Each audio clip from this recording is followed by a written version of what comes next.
Rut,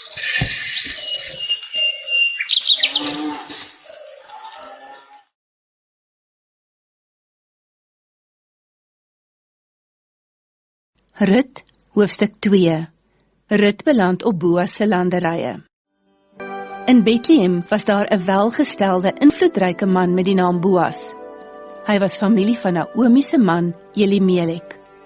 Eendag vra Rut, die Moabitiese vrou, vir Naomi: "Mag ek gaan are optel op die landerye by iemand wat my sal toelaat om dit te doen?" Naomi antwoord haar: "Dis goed so, my dogter, gaan gerus." Rut is na die landerye toe om agter die snyers te gaan are optel. Dit gebeur toe dat hy op die landerye van Boas, die bloedverwant van haar skoonpa, beland. Boas kom toe juis van Bethlehem af en groet sy werknemers.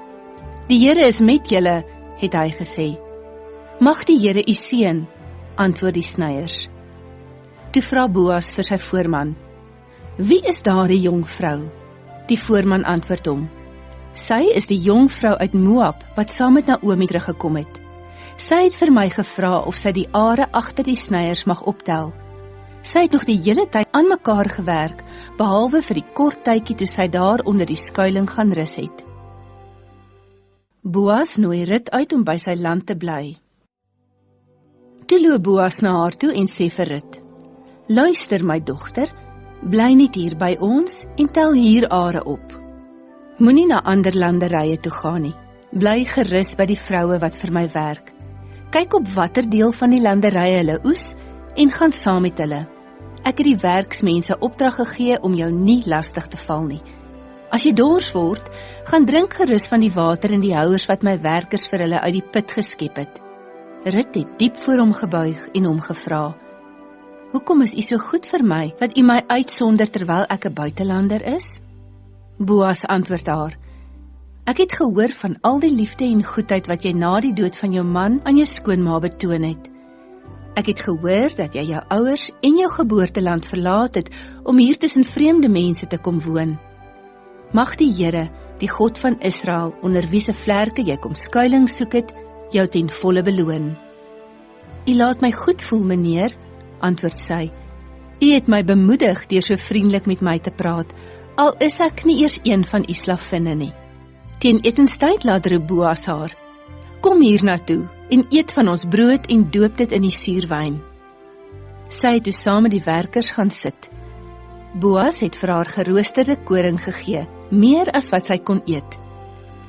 Toe Rut weg is om weer te gaan are optel, sê Boas vir sy werkers: "Julle moet haar toelaat om are tussen die gerwe op te tel, sonder dat sy gepla word.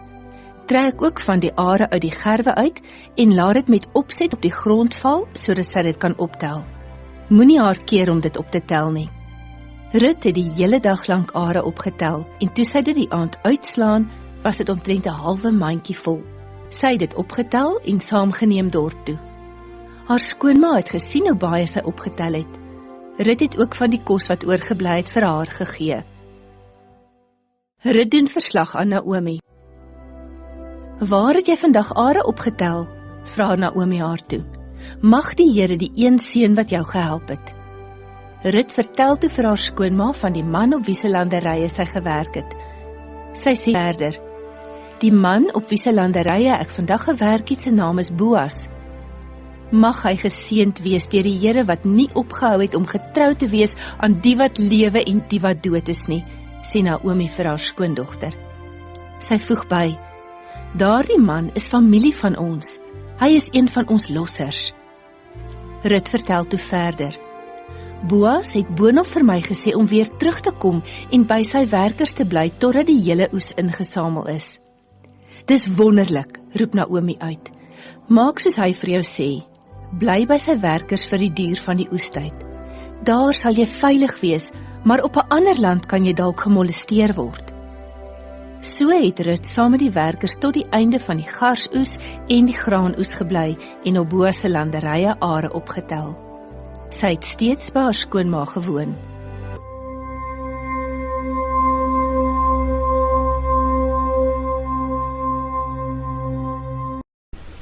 Tot sover.